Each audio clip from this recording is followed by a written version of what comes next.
Hey y'all, Mikhail here. We're in Sequoia National Park, checking out the Hospital Rock. Right here behind me, a red ochre pictograph right on the side of the road. That's the highway, the main highway right there that goes through the park, 198. So this site is extremely close to the road, like many of them, but this is close to a really popular road. So I'm really surprised actually that there's not any vandalism on here, but take a close look. I'll post some photos. This site is really amazing. It's next to this road because these roads were all the Indian trails. So of course, you know, the old village sites, the ruins, the art are all along what has been turned into highways.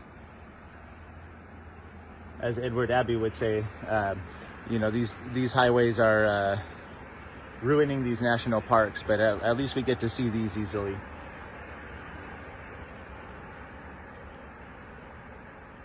So this site's called Hospital Rock because a white man who got shot by or got hit by a bear trap set by another white man came here for healing. These pictographs you're seeing behind you are red ochre, and they seem at once really bright, kind of a little bit smudged from water. When you're able to look a little bit closer, you see that there's actually some older ones that are fainter. So supposedly these were painted within the last 200 years, but it seems like there's some repainting that has been going on, and this area probably has had pictographs for a long time. I'm saying that because there's actually a lot of bedrock mortars, and I found some petroglyphs around here.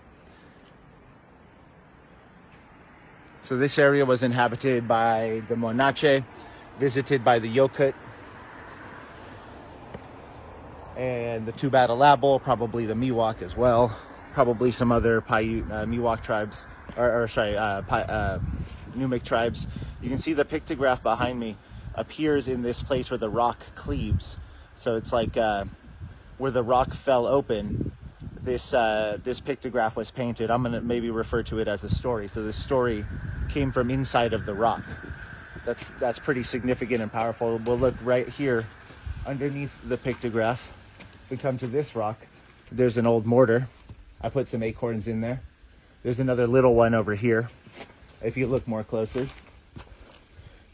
there's a cave here. I'm not going to go in there right now. On the other side, there's a couple other solitary mortars. So the solitary mortars are really interesting because typically we see kitchen rocks out here. But next to this, there's some solitary mortars. Was that used to grind the ochre pigment? Was that used by people who maybe didn't want to make their food with all the other people who were gossiping and chatting about everyone in the village? Maybe they wanted to think about other things. So these were a place to make your food with, you know, a little bit of peace. We're going to walk down from the pictograph here because I want to show you how complex this site is. It's right next to the road. There's a reason why they didn't build a road over most of it, because this must have been a really significant village site. Just a little bit down the path here from the pictograph, if you'll follow me, we have a kitchen rock. One thing that I like to talk about on these videos is the stewardship of the site. And this site is really interesting for that because they actually have a welcome from a Wukchumni native that you can hear when you press it on the board. It's a little bit of something. They've got a lot of signage around here. So this is not just hidden in plain sight. This is actually presented to the public, which is cool. Although it seems like people maybe are not appreciating it fully. Here we go, mortars. There's about 45 mortars and anvils on this rock alone. Some of these are extremely deep. You can see me put my hand in one right here. Very, very deep. So this area must be very old. This means probably thousands of years.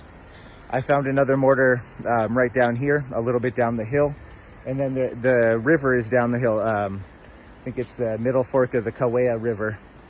So this probably was where people would be making their food, watching, you know, maybe mama, grandma making some food, watching the kids play down by the river. If you look at this rock right here, just next to the mortars, we have a cupule boulder. You'll notice these little divots. Hopefully the light is hitting it right. Here. There's easily over 50, maybe 60 on top. Here. None of these cupules are in the literature about this area. The kitchen rock is, the pictographs are. It's very well known for the pictographs because it's the main attraction here in the park. It's like you know, it's right on the map. But these cupules are very ancient, very weathered, and very seldom mentioned. David Whitley wrote about Hospital Rock in his Guide to Rock Art Sites, and he didn't even mention this one. And not only did we find this extremely extensive, the cupules are on all sides. Look, even here on this little part sticking out here, some of them are weathered over pretty well. None of them look very recent.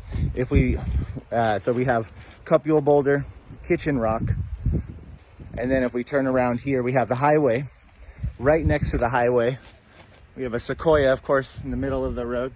Right next to the highway is another possible cupule boulder. Here's something that looks like a mortar, but it's a little bit too shallow. It's not in a great spot for making food. And then there's a couple other small divots here all around.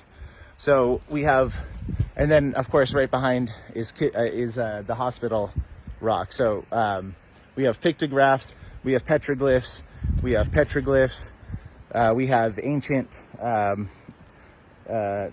kitchen area, hangout area, center of the village area, and then of course a highway right next to everything.